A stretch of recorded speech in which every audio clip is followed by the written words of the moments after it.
Hello everyone, welcome to physics archives. आज हम लोग करने वाले हैं न्यूटन्स लॉज ऑफ मोशन का क्वेश्चन नंबर 11 आईएससी न्यूटन की बुक से। वीडियो शुरू करने से पहले आप लोग मेरा चैनल अगर सब्सक्राइब नहीं किया आपने तो फिर सब्सक्राइब कर दीजिए, बेल आइकन को भी प्रेस कर दीजिए, ज़्यादा से ज़्यादा शेयर कर लीजिए। और आप लोग जब भी इस वीडियो को देखिए तो फिर पूरा देखा करिए। वीडियो सिर्फ 15 से लेकर 20 मिनट्स तक की वीडियो होती है और इसमें आपके ज़्यादा से ज़्यादा न्यूमेरिकल कवर कराने की कोशिश की जाती है। आप इसको आराम से बैठ करके, क्योंकि इसमें तो बुक की भी जरूरत नहीं लगनी है, सब क्वेश्चन भी इसमें आ जाता है, तो आराम से देख सकते हैं। तो कृपया इस वीडियो को पूरी देखा करिए इन सबको। अब आते हैं क्वेश्चन नंबर 11 पे। क्वेश्चन नंबर 11 क्या कह रहा है? The strings of a parachute, जो पैराशूट की स्ट्रिंग्स हैं, can bear a maximum tension of 72 kg weight. By what minimum acceleration can a person of 96 kg descend by means of this parachute. मतलब एक person है यहाँ पे, इसको मान लेते हैं ये पर्सन है और ये पर्सन लटका हुआ है कहाँ? एक पैराशूट की स्ट्रिंग से। पूरा पैराशूट तो बनाना जरूरी नहीं, लेकिन एक स्ट्रिंग इसकी बना लेते हैं। सारी स्ट्रिंग्स में नहीं, एक स्ट्रिंग चलिए इसकी बना लेते हैं। इस पे जो भी टेंशन, जो मैक्सिमम जो टेंशन यहाँ पे बियर कर सकता है, ये झेल सकता है, वो क्या है? 72 kg वेट। 72 kg वेट मतलब क्या होता है? 72 इंटू जी, इतनी टेंशन ये झेल सकता है। अब इसका खुद का कितना मास है? इसका खुद का मास है 96 kg, तो हो जाएगा 96 जी। नीचे की तरफ इसका फोर्स, जब हम लोग इसमें जी मल्टीप्लाई करवा देते हैं, ग्रेविटेशनल एक्सेलरेशन, तब ये क्या बन जाता है? ये फोर्स बन जाता है। जो इसका वेट है ये 96 जी है नीचे की तरफ, और इसको जाना भी नीचे, क्योंकि पैराशूट का क्या काम होता है? ऊपर भेजना नहीं काम होता है, नीचे भेजना काम होता है। तो पैराशूट मान लीजिए कि ए एक्सेलरेशन से नीचे जा रहा है। अब ये ए एक्सेलरेशन इस पे लग रहा है, मतलब इसके मास पे लग रहा है। तो यहाँ पे इसका जो मास है वो कितना हो जाएगा? यहाँ पे 96 kg। तो यहाँ पे 96 मल्टीप्लाई करवा देंगे। अब इस पे अगर हम लोग ध्यान दें तो ये नीचे की तरफ जा रहा है, तो अब ये नीचे की तरफ जा रहा है। नीचे जाने में इसकी कौन सा फोर्स हेल्प कर रहा है? ये इसका खुद का वेट हेल्प कर रहा है। और ऊपर कौन खींच रहा है इसको? अपोज कौन कर रहा है? टेंशन। लेकिन टेंशन कम है जिसकी वजह से नीचे जा रहा है। तो फिर हम लोग क्या लिखेंगे? 96 जी माइनस टेंशन, क्योंकि टेंशन कम है तो माइनस हो जाएगी। और निकल के क्या आएगा? जो भी इसका नेट फोर्स है, नेट फोर्स जो इस पे आता है वो 96 इंटू है, क्योंकि मास इसका 96 है और ए एक्सेलरेशन है। अब ये जो टेंशन है, टेंशन ज्यादा से ज्यादा कितनी हो सकती है? कितनी दी गई है? 72 जी, 96 जी टेंशन हो सकती है। 72 जी हो सकती है टेंशन। तो 72 जी इज इक्वल टू क्या हो जाएगा? 96 ए। इन दोनों को माइनस कर दिया जाएगा तो फिर 24 जी आ जाएगा। 96 ए, तो ए की वैल्यू क्या आ जाएगी? 24 अपॉन में 96 इंटू जी। तो ये और ये क्या हो जाएगा? कैंसिल हो जाएगा। क्या आंसर आएगा? 9/8 divide by 4 is equal to 2.45 metre per second square. तो ये हमारा आंसर आ जाएगा। अब आते हैं नेक्स्ट क्वेश्चन पे। नेक्स्ट क्वेश्चन है question number 12। A 70 kg person in sea is being lifted by a helicopter with the help of a rope which can bear a maximum tension of 100 kg weight। अब इसमें भी वही story है कि एक रोप है जिसकी मैक्सिमम टेंशन जो हो सकती है वो कितनी हो सकती है? कितना ये बियर कर सकती है? 100 kg weight. 100 kg weight, 100 kg weight मतलब कि 100 जी। With what maximum acceleration of the helicopter should rise so that the rope may not break। तो कितना मैक्सिमम एक्सेलरेशन हो सकता है? अब हेलीकॉप्टर ऊपर जा रहा है, एक्सेलरेशन इसका ऊपर है। यहाँ पे जो आदमी लटका हुआ है, ये इस तरह से आदमी बना देते हैं, ये लटका है, इसका जो खुद का मास है वो 70 kg है। तो 70 जी, 70 इंटू जी, क्योंकि जब मास केजी में होता है उसको जी से मल्टीप्लाई करके न्यूटन में फोर्स आता है। तो इसमें भी वही स्टोरी लग रही है, पर इसमें टेंशन ज्यादा भारी, टेंशन इस पे भारी पड़ रही है, मतलब वेट पे, क्योंकि वेट क्या है? 70 kg है और 70 जी है और टेंशन 100 जी है। तो टेंशन इसको ऊपर लेके जा रहा है, तो टेंशन मैक्सिमम माइनस इसका खुद का वेट इज इक्वल टू क्या हो जाएगा? मास इंटू एक्सेलरेशन। टेंशन यहाँ पे कितना दिया गया? 100 जी। माइनस इसका वेट कितना है 70g इज इक्वल टू मास कितना हो जाएगा, मास इसका है 70 इंटू एक्सेलरेशन कितना हो जाएगा, एक्सेलरेशन ऊपर की तरफ है, वही हमें निकालना है। तो यहाँ पे हो जाएगा 30g is equal to 70a। तो a की वैल्यू क्या आ जाएगी 30 अपॉन में 70g। तो जब हम लोग इसका कैलकुलेशन करेंगे 3/7 इंटू जी क्या होता है 9.8, तो हमारा फाइनल आंसर आएगा 4.2 metre per second square. Question number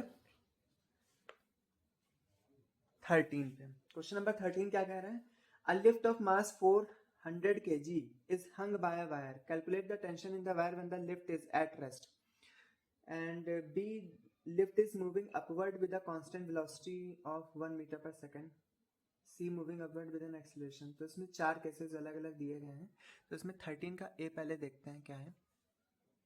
एक स्ट्रिंग है, lift of mass is hung by wire, ये वायर है, वायर के द्वारा यहाँ पे लिफ्ट लटकी हुई है। लिफ्ट का जो मास है वो 400 kg है, तो इसके वेट को कैलकुलेट करने के लिए क्या करना पड़ेगा, इसका मास इंटू जी, टेंशन ऊपर टी हो जाएगा। तो केस 1 क्या है कि जब ये रेस्ट पे होगी, तो रेस्ट पे होगी तो फिर क्या हो जाएगा, टेंशन इज इक्वल टू, कोई एक्सेलरेशन तो लग नहीं रहा है, तो टेंशन ही क्या कर रहा है, इसको काउंटर बैलेंस कर रहा है। तो 400 इंटू जी हो जाएगा, जी की वैल्यू क्या हो जाएगी 9.8। तो यहाँ पे जो आपका फाइनल आंसर आएगा वो 3920 न्यूटन आ जाएगा। अब आते हैं बी पे। बी क्या बोल रहा है, moving upward with a constant velocity of 1 metre per second. अब ये कांस्टेंट वेलोसिटी से ऊपर की तरफ जा रहा है, तो इससे कोई फर्क नहीं पड़ना है, जब तक एक्सेलरेशन नहीं हो जाता है तब तक वेलोसिटी चाहे जो हो, कोई टेंशन पे फर्क नहीं पड़ना है, टेंशन वही रहेगी जो पहले थी। तो यहाँ पे भी टेंशन क्या हो जाएगा, सेम हो जाएगा 3920 न्यूटन। अब यहाँ नेक्स्ट स्टेप में क्या बोला गया, moving upward with an acceleration of 2 metre per second square. अब क्या हो रहा है, यहाँ पे लिफ्ट जो है, लिफ्ट का मास नीचे की तरफ लग रहा है जो है 400g, टेंशन ऊपर की तरफ है। अब ये दूसरी टेंशन है तो इसको टी डैश मान लेते हैं, ये ऊपर की तरफ जा रहा है, तो एक्सेलरेशन कितना है 2 मीटर पर सेकंड स्क्वायर। तो यहाँ पे दो के बीच में लड़ाई हो रही है, एक ये टी डैश टेंशन है इसकी, और एक इसका खुद का वेट। जीत कौन रहा है, टी डैश जीत रहा है, क्योंकि ये ज्यादा है, क्योंकि ये ऊपर जा रही है। तो क्या यहाँ पे लिखेंगे T dash minus 400g is equal to क्या हो जाएगा, मास इंटू एक्सेलरेशन। तो मास इसका क्या हो जाएगा 400 इंटू एक्सेलरेशन 8 इंटू एक्सेलरेशन 2। तो यहाँ पे आ जाएगा आपका ये 800 और टी डैश माइनस 400 जी की जगह पे 9.8। तो इसको हम लोगों ने पहले कैलकुलेट किया हुआ था, क्या था ये 3920 न्यूटन इज इक्वल टू 800। ये इधर जाएगा तो प्लस हो जाएगा, T dash is equal to 800 plus 3920 newton, तो यहाँ पे हो जाएगा 4000 न्यूटन। 4720 न्यूटन ये आएगा जब इसको सम करेंगे, क्योंकि 18 था 800 था। हाँ ठीक है, तो ये हो गया आपका सी पार्ट। अब आते हैं डी पे। डी पे क्या हो जाएगा, यहाँ पे दूसरी टेंशन है तो इसको टी डबल डैश मान लेते हैं। नीचे 4000g लग रहा है, इस समय जो एक्सेलरेशन हो रहा है वो नीचे की तरफ हो रहा है, नीचे 2 मीटर पर सेकंड स्क्वायर लग रहा है। तो यहाँ पे कौन जीत रहा है, यहाँ पे तो इसका खुद का वेट जीत रहा है। तो वेट में से टेंशन को जब माइनस करेंगे, टेंशन को टी डैश मान रखा है, T double dash is equal to mass into acceleration. तो टी डैश इधर हो जाएगा, ये इधर हो जाएगा, 400 into 9.8 minus 800 is equal to T double dash. तो यहाँ पे जो टी डबल डैश की वैल्यू आएगी पूरा कैलकुलेट करके वो 3120 न्यूटन आ जाएगी आंसर। अब आते हैं क्वेश्चन नंबर 14 पे।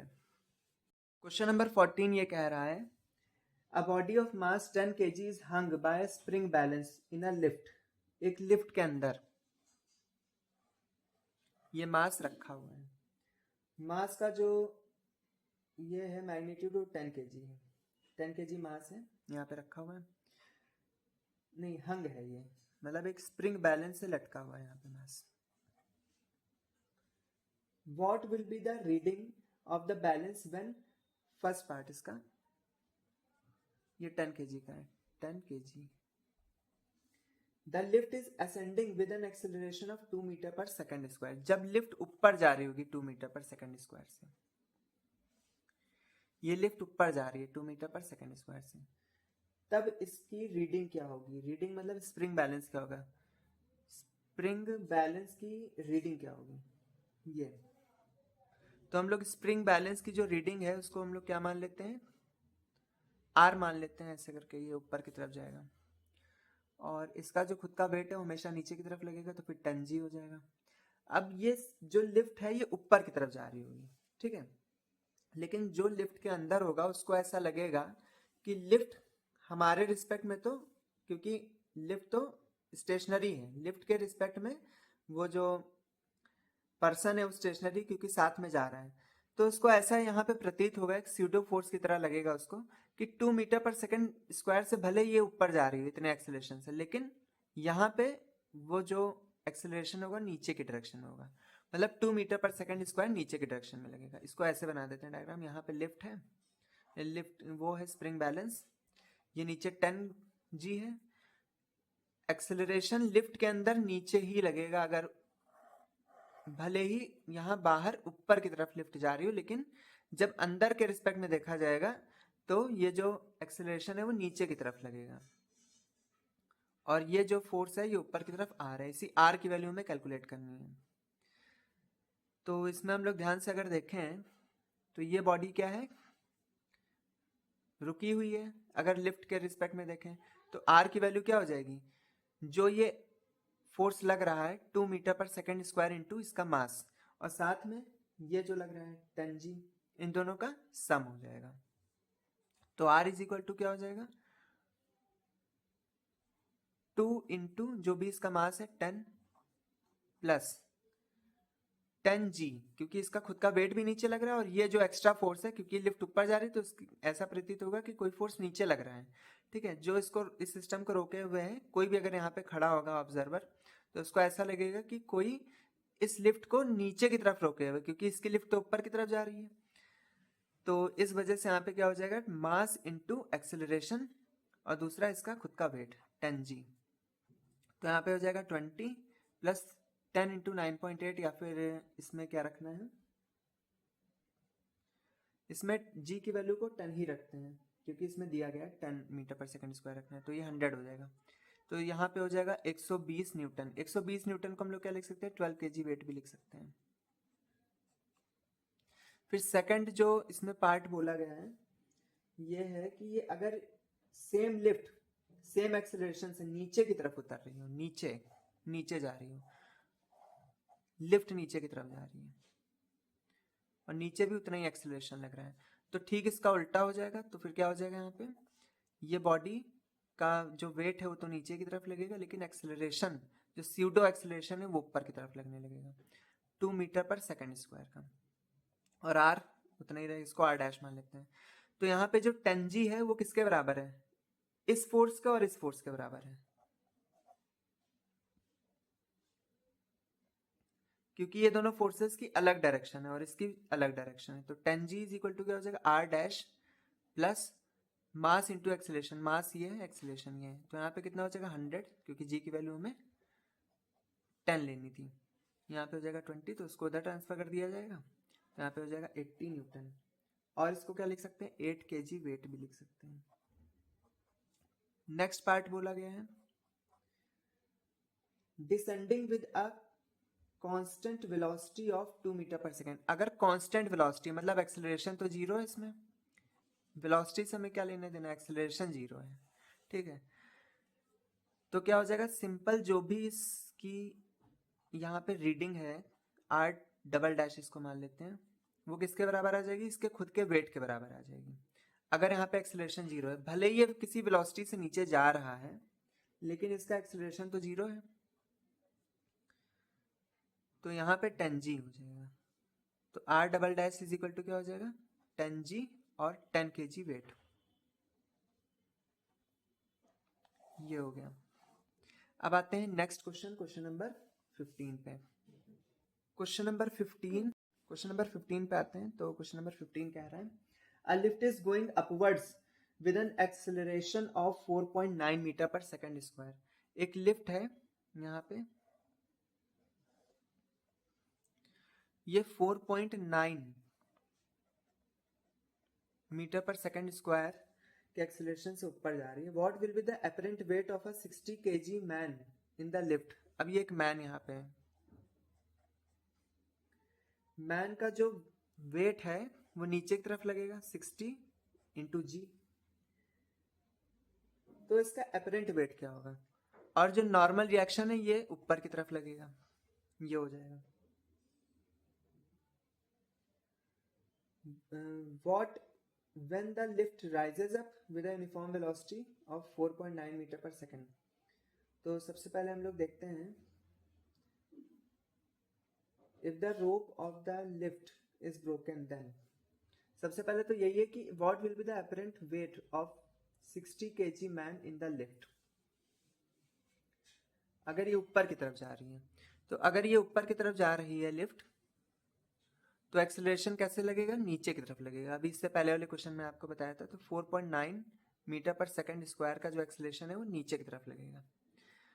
तो यहाँ पे जो नॉर्मल रिएक्शन की वैल्यू आएगी वो क्या आ जाएगी, मास इंटू एक्सेलरेशन। इसका मास कितना है 60 है, एक्सेलरेशन कितना है 4.9। 4.9 होता क्या है, g/2 होता है। तो इसको ऐसे लिख सकते हैं 60 इंटू g/2 प्लस साथ में इसका खुद का वेट, क्योंकि जो नॉर्मल रिएक्शन है इसकी इकलौती डायरेक्शन ऊपर है, बाकी इन दोनों की तो नीचे है, तो इन दोनों का सम हो जाएगा और नॉर्मल रिएक्शन के सामने हम लोग इसको पुट कर देंगे। तो 60 इंटू g/2 प्लस 60g, तो यहाँ पे कितना हो जाएगा 1390 जी हो जाएगा। इसको हम लोग क्या लिख सकते हैं 90 kg वेट भी लिख सकते हैं इसको। अब आगे क्या पूछा है, what when the lift rises up with a uniform velocity 4.9 metre per second. अगर यही वेलोसिटी एक यूनिफॉर्म, अगर यही लिफ्ट एक यूनिफॉर्म वेलोसिटी के साथ ऊपर जा रही है,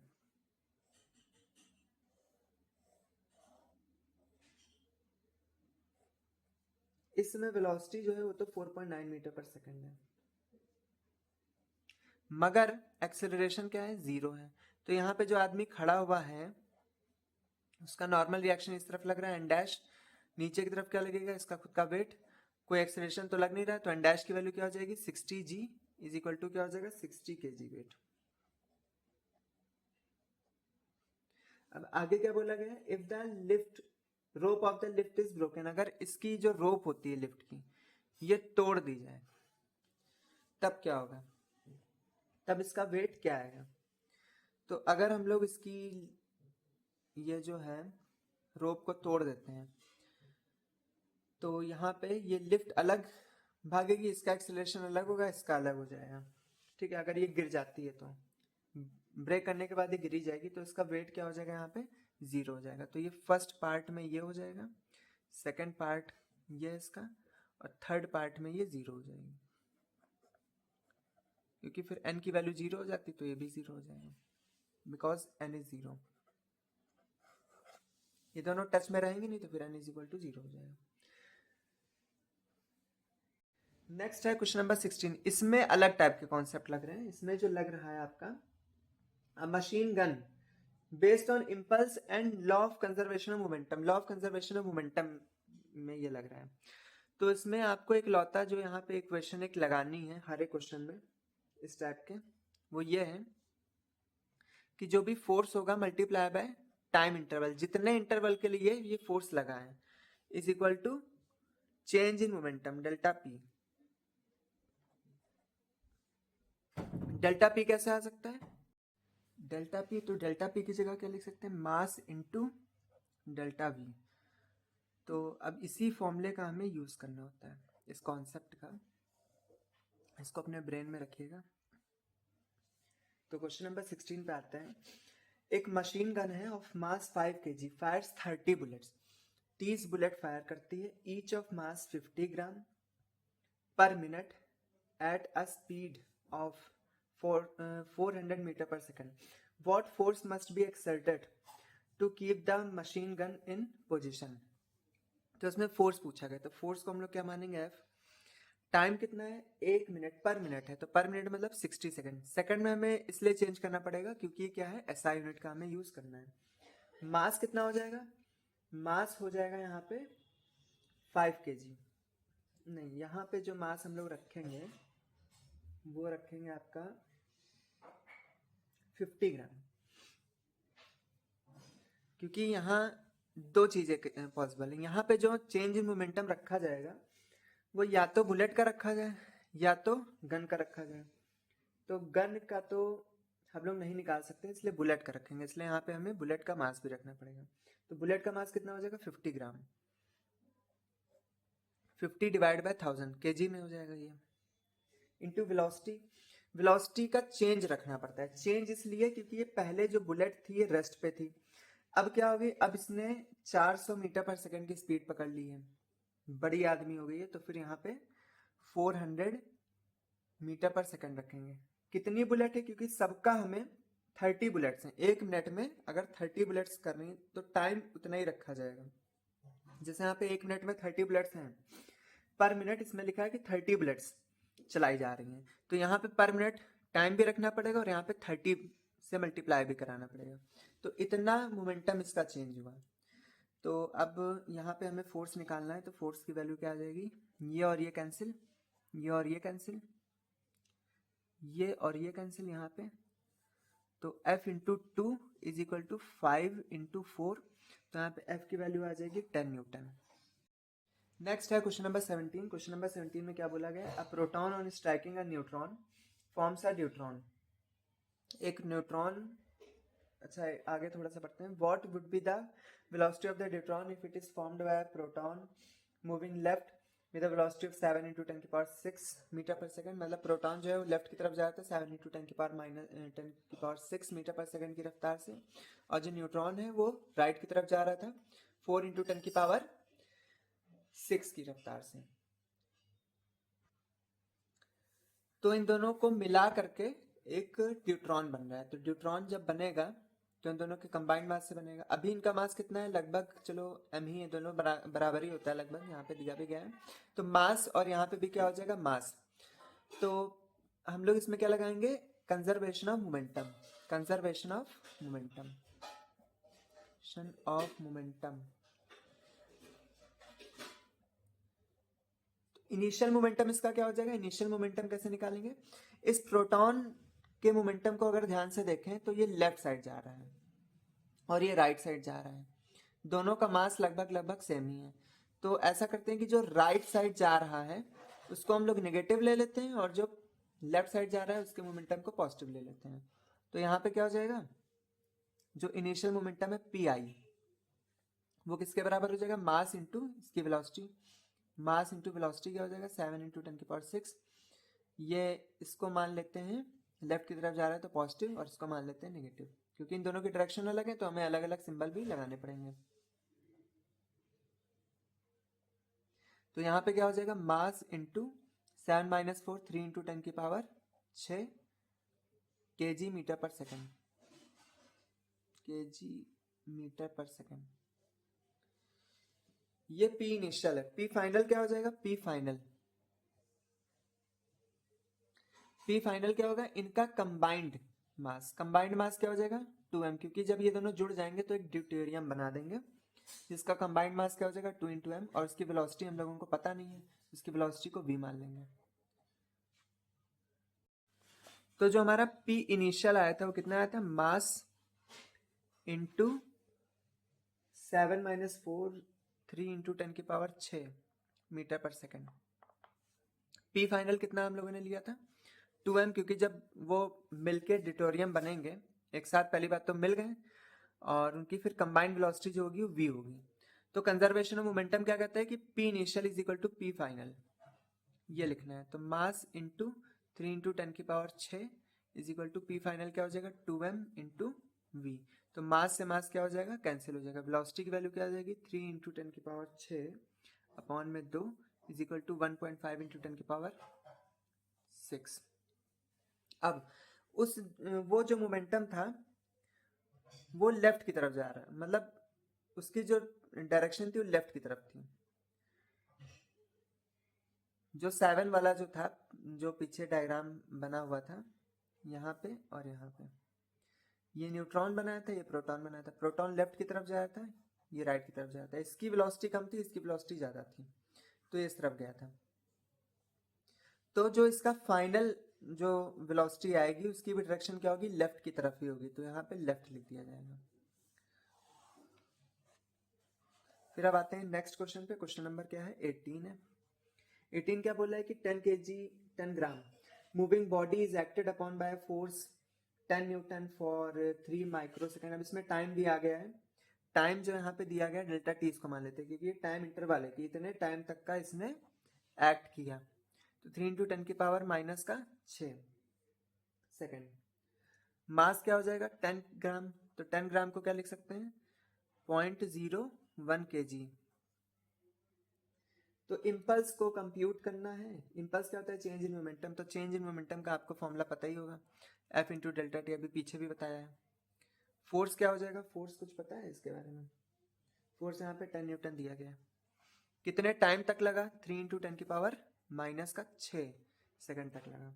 तो यहाँ पे कितना आ जाएगा पूरा, अगर इसको सॉल्व करें तो 3 इंटू 10 की पावर माइनस का 5 न्यूटन सेकंड, क्योंकि ये मोमेंटम है, चेंज इन मोमेंटम है, तो न्यूटन सेकंड ही होगी।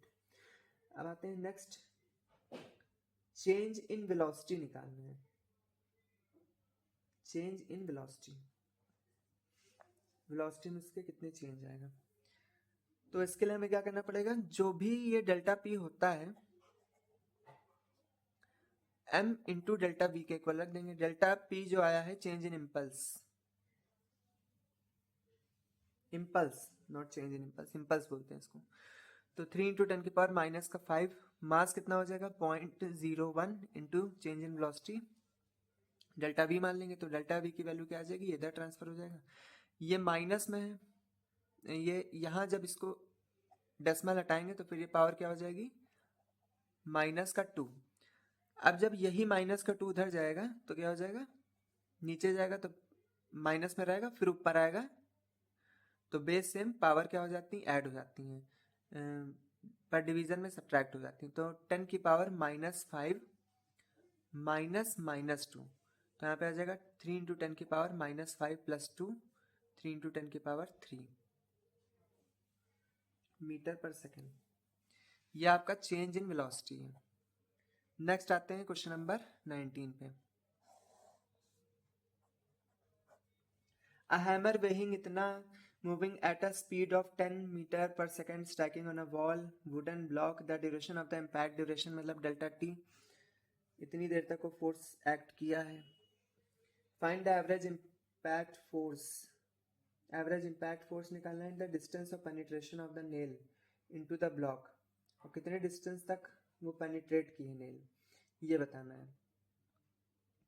तो इसमें सबसे पहले तो हमें फोर्स निकालना है, इम्पैक्ट फोर्स। तो वही फॉर्मूला लगाएंगे, is equal to mass into delta V, mass into delta V. ये फॉर्मूला आप याद करिए, बहुत ज़्यादा इंपॉर्टेंट है। इससे कई सारे सवाल जे में भी आए हैं, 2023 में भी और 2024 में भी। फोर्स ये हो जाएगा, डेल्टा टी की वैल्यू 0.005 हो जाएगा। मास क्या हो जाएगा इसका, हैमर का 1.5 इंटू 10, तो फोर्स इंटू 5, इसको हम लोग क्या लिख सकते हैं, 10 की पावर माइनस का 3 इज इक्वल टू 15। तो ये और ये क्या हो जाएगा, कैंसिल, ये उधर चला जाएगा। तो F इज इक्वल टू क्या आ जाएगा, 3 इंटू 10 की पावर 3 न्यूटन, तो 3000 न्यूटन, ये आंसर आ जाएगा। नेक्स्ट इसमें बोला है distance of penetration of the block of the nail into the block, कितना वो पेनिट्रेट करी है, अंदर कितना चली गई है, ये भी निकालना है हमें।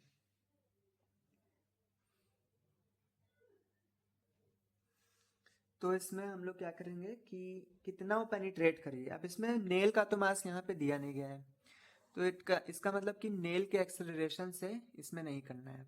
अगर इसमें नेल का मास दिया रहता तो जो इक्वेशन ऑफ मोशन होती वो हम लोग लगा सकते थे, लेकिन ऐसा कुछ दिया नहीं गया। हैमर का ही मास और सब कुछ दिया गया। तो उसमें हम लोग क्या कर सकते हैं कि यहाँ पे एक नेल थी, नेल के ऊपर हैमर ने स्ट्राइक किया, तो हैमर की जितनी भी एनर्जी उस समय रही होगी, क्या एनर्जी रही होगी, काइनेटिक एनर्जी उसके पास रही होगी। तो काइनेटिक एनर्जी ऑफ हैमर ने ही मतलब काम किया है। काइनेटिक एनर्जी ही किसमें चेंज हो गई है, वर्क डन में चेंज हो गई। वर्क डन क्या होता है, फोर्स इनटू डिस्प्लेसमेंट।